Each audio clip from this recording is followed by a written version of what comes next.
2024 Do you know how to properly use the phrases gosh, golly, gee whiz, and how? It's time to say goodbye. সময় এসেছে 2024 কে বিদায় জানানোর।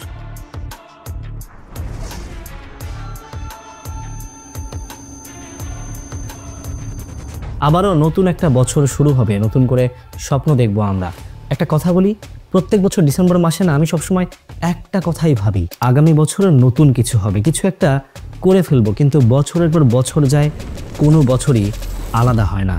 আপনার ক্ষেত্রেও হয়তো বিষয়টা একই। আপনিও হয়তো প্রত্যেক বছর ডিসেম্বর মাস আসলেই ভাবেন next year will be the best ইয়ার, কিন্তু আদৌ কি তা হয়? না, হবেও না। কারণ আমরা একটা ক্রম ঘূর্ণায়মান সার্কেলে আটকা পড়েছি। শুধু ঘুরছি ঘুরছি, যেখান থেকে শুরু সেখানে এসে পড়ছি। না কোনো পরিবর্তন হচ্ছে, না কোনো development. But yes, there is a way যেখান থেকে আমরা আসলে এই ক্রম ঘূর্ণায়মান চক্র থেকে বের হয়ে আসতে পারি। There is a way, there is a hope. আর আজকে আমরা সেটা নিয়েই কথা বলবো। Rockin' Eve here on ABC. It has rained every year. They've got 20,000 pom-poms, 5,000 handout cameras, 5,000 confetti bags. Just a few seconds ago, that 6-foot ball began to drop. 7,000 wigs and lays. The square is filled with surround sound.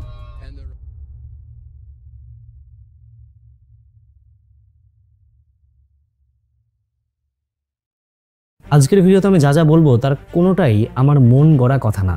2023 সালের ডিসেম্বরে আজকের মতোই কোনো একটা দিনে নিজের সাথে challenge করে আমি যেই প্ল্যান করেছিলাম সেই প্ল্যানের প্রমাণ আমি 2024-এ পেয়েছি। আজকের ভিডিওটা 2023 সালের ডিসেম্বর মাসের কোনো একটা বিকাল থেকেই অনুপ্রাণিত।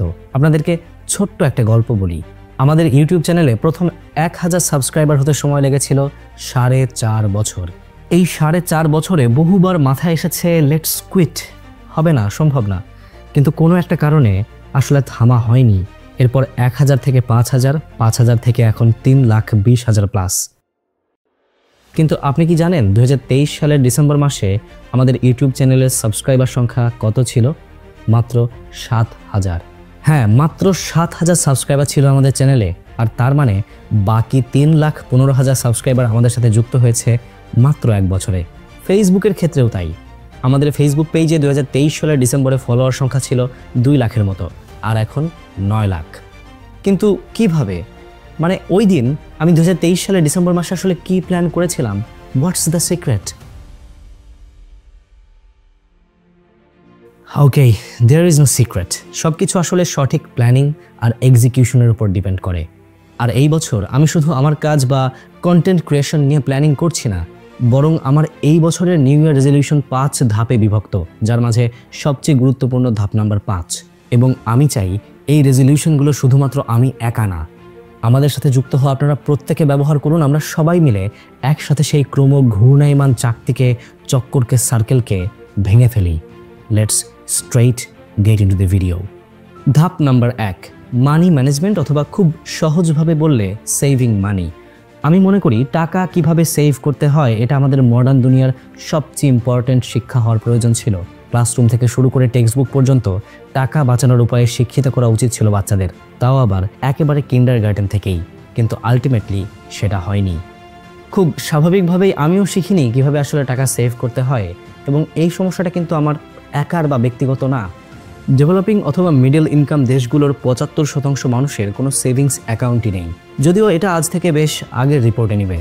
অ্যান্ড আই গেস আমার মতো আপনাদের মধ্যে এরকম অনেকেই আছেন যারা 2024 সাল থেকে কোনো টাকা পয়সা গোছাননি বা সেভিংস করেননি। So in this year 2025 we want to save our money. যেন তেনভাবে না, একেবারে strategically. 50-30-20 rule by Elizabeth Warren. টাকা পয়সা নিয়ে আমার খুব পছন্দের একটা বই, all your worth, the ultimate lifetime money plan. Elizabeth Warren তার এই বইতে আলোচনা করেন টাকা সেভ করার বিখ্যাত ফ্রেমওয়ার্ক 50-30-20 রুল। রুলটাকে যদি একেবারে সহজ ভাষায় ব্যাখ্যা করা হয় তাহলে এরকম দাঁড়ায় যে ইনকামের 50% টাকা বরাদ্দ থাকতে হবে নিড বা প্রয়োজনের তাগিদে, যেমন essential expenses like housing, groceries and utilities. 30% যাবে চাওয়া পাওয়ার তাগিদে, যেমন এন্টারটেনমেন্ট, ঘুরতে যাওয়া, ট্যুরে যাওয়া ইত্যাদি। আর বাকি 20% যাবে সেভিংসে, যেটা কোনো কাজেই খরচ হবে না আপাতত। সো টাকা জমানোর ক্ষেত্রে 2025 সালে আমি এই স্ট্র্যাটেজিটাই ব্যবহার করব। No matter what I earn, I must save the 20% of that income ইনশাল্লাহ। আর আপনাদের প্রতিও আমার একই সাজেশন থাকবে, যদিও আরও বেশি সেভ করতে পারলে আরও ভালো, maybe. Okay, moving towards the next step, that is work. Not just work, everything about it. মানে 2025 সালে কন্টেন্ট ক্রিয়েশনকে ফুল টাইম পেশা হিসেবে নিতে চাই আমি। কন্টেন্টের সংখ্যা বাড়াতে চাই, দৈর্ঘ্য আরও বাড়াতে চাই, কিছু ফিল্ড ওয়ার্ক করতে চাই, বছরের মাঝামাঝি সময়ে ইংরেজি ভাষায় একটি চ্যানেলও খুলতে চাই। এনিওয়ে, এই সমস্ত বিষয়ে আমি সব কিছু এখনই রিভিল করব না, আস্তে আস্তে আপনারা সব কিছু জানতে পারবেন যদি আল্লাহ চায়। তবে এত কাজের পাশাপাশি নিজের ডেইলি রুটিন মেইনটেইন কীভাবে করা যায় সেটা রিভিল করাই যায়। দি 7 habits of highly effective people. এই বইয়ের লেখক স্টিফেন কোভি তার বইতে বলেন যে লং টার্ম গোল অ্যাচিভমেন্টের জন্য সবচাইতে ইফেক্টিভ উপায় হলো ডেইলি প্ল্যানার ইউজ করা। ব্যাপারটাকে ব্যাখ্যা করতে তিনি ইন্ট্রোডিউস করেন টাইম ম্যানেজমেন্ট মেট্রিক্স, অর্থাৎ আর্জেন্সি আর ইম্পর্টেন্সের ভিত্তিতে প্রতিদিনের কাজের তালিকা সাজিয়ে সেই অনুযায়ী কাজ করা। And for that I think I've got something. ThriveX digital daily planner, একেবারে নোটপ্যাডের মতো একটা হ্যান্ডি ডায়েরি। আমি মার্কেটে অনেক ধরনের ডেইলি প্ল্যানার খুঁজে এবং দেখে থ্রাইভএক্স পাবলিকেশনের থ্রাইভএক্স ডিজিটাল ডেইলি প্ল্যানারকে বেছে নিয়েছি এই প্রোডাক্টের ডিজাইন, ফরম্যাট এবং ম্যাটেরিয়াল দেখে। এবং এই ডেইলি প্ল্যানারটা না ওয়ার্ল্ডের সবচাইতে জনপ্রিয় ডেইলি প্ল্যানারগুলোর সাথে কম্পিট করার মতো। ইন্টারেস্টিং বিষয় হলো এর সাহায্যে আমরা আমাদের দৈনন্দিন সব কাজকে সাজিয়ে গুছিয়ে নিতে পারি এবং একটা প্ল্যানিং করে সেই কাজগুলোকে কমপ্লিটও করতে পারি। অত্যন্ত সাজানো গোছানো একটা স্মার্ট এবং ওয়ার্ল্ড ক্লাস ফরম্যাটে এই ডেইলি প্ল্যানারটি ডিজাইন করা হয়েছে, যেমন অনেক কাজের ভিড়ে আসল কাজটাই যেন হারিয়ে না যায় সেজন্য এখানে আছে ডেইলি ফোকাস। কাজের গুরুত্ব অনুযায়ী প্রায়োরিটি কলামে টপ প্রায়োরিটির কাজগুলো এখানে নোট করে রাখা যায়। এর পাশাপাশি এখানে অন্যান্য কাজের নোট রাখার জন্য টু ডু লিস্টও আছে, অর্থাৎ কোনো কাজ মনে না থাকার অথবা টপ প্রায়োরিটির অন্যান্য কাজের চাপে হারিয়ে যাবার কোনো সুযোগই এখানে নেই। এই সব কাজগুলো একটা নির্দিষ্ট ক্রমানুসারে সাজিয়ে রাখার জন্য এবং সঠিক সময় বা ফ্রেমওয়ার্কে কমপ্লিট করার জন্য এখানে শিডিউলের আলাদা কলামও আছে। মজার বিষয় হচ্ছে শুধুমাত্র কর্মক্ষেত্রের কাজই নয়, ব্যক্তিগত জীবনের ডিসিপ্লিন বা ধর্মীয় মূল্যবোধ যেন কোনো কাজের চাপে ভেঙে না পড়ে সেই জন্য এই ডেইলি প্ল্যানারে আছে প্রেয়ারের জন্য আলাদা নোট রাখার জায়গা। এছাড়াও খাদ্য শৃঙ্খলা ঠিক রাখতে আর আমাদের শারীরিক যে সক্ষমতা বজায় রাখতে হয় সেজন্য প্রয়োজনীয় খাদ্য কিংবা পানির যে ঘাটতি সেটা যেন কখনোই না হয় সেটাকেও মার্ক করে রাখার ব্যবস্থা আছে এই ডেইলি প্ল্যানারেই। আর সারা দিন শেষে এই কাজগুলোকে পুনর্মূল্যায়ন করার জন্য এখানে একটা থটস, রিফ্লেকশন বা নোট লিখে রাখারও একটা ব্যবস্থা তো করাই আছে। সো আপনিও যদি আমার মতো 2025 সালে এই ডেইলি প্ল্যানারটা ব্যবহার করতে চান তাহলে কমেন্ট বক্সে লিঙ্ক দেওয়া থাকবে, সেখান থেকে you can order it and I think it would be a good deal. ধাপ number 3, dealing with skills and yes serious dealings. এই সেকশনের দুইটা সাব সেকশন আছে, একেবারে নতুন স্কিল শেখা আর 2 অলরেডি আছে এরকম একটা স্কিলকে আরও ডেভেলপ করা। সাব সেকশন নাম্বার 2-এ আমার অলরেডি আছে এরকম একটা স্কিলকে আমি ডেভেলপ করতে চাই and I think for me that is editing. আপনারা আমাদের চ্যানেলে যে ভিডিওগুলো দেখেন সেগুলোর 80% ভিডিও আমার নিজের এডিট করা and to be honest I love it. I love editing videos. যদিও এই ভিডিওটার প্রথম 1 মিনিট বাদে বাকিটা এডিট করছে তামিম এবং Shamim, so a big thanks to them.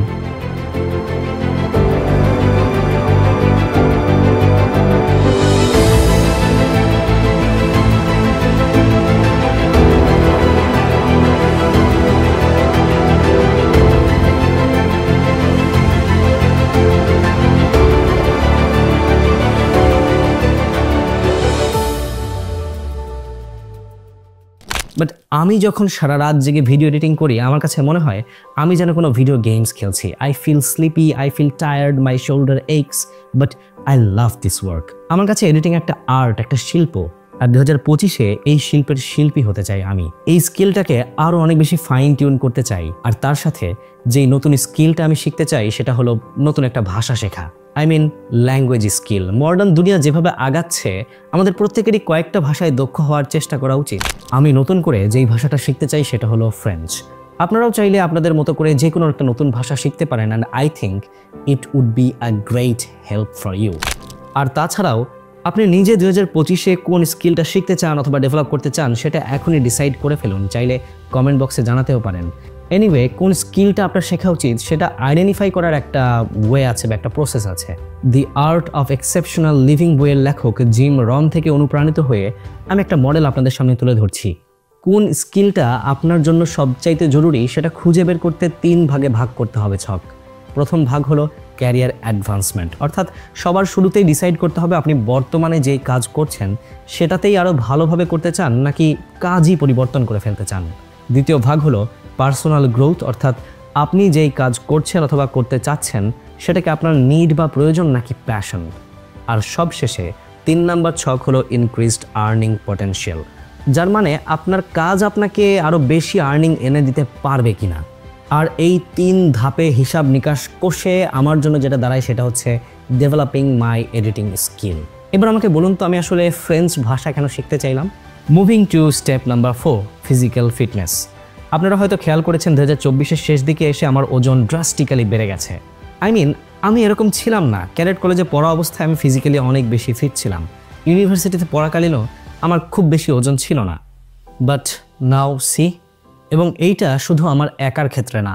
2022 সালের একটা স্ট্যাট অনুযায়ী পুরো পৃথিবীতে 43% প্রাপ্তবয়স্ক মানুষ ওভারওয়েট, যার মাঝে 16% রীতিমতো ভুগছেন ওবেসিটিতে। এর পেছনে অনেক কারণ থাকতে পারে। আমার ক্ষেত্রেও ব্যতিক্রম নয়, হয়তোবা কিছু ক্ষেত্রে আপনার দিকটাও একই রকম। সো 2025 সালে আমাকে এই ওজনের লাগাম টানতে হবে, নিয়মিত ওয়ার্কআউট করতে হবে, যেটা নিয়ে আমি অন্য একটা ভিডিওতে আলোচনা করবো ইনশাল্লাহ। And now the most important ধাপ নাম্বার 5, মেইনটেইনিং 5 ওয়াক্ত সালাত। ইটস স্যাড যে আমি 2024-এ প্রতিদিন 5 ওয়াক্ত নামাজ আদায় করতে পারিনি ফর ডিফারেন্ট রিজনস।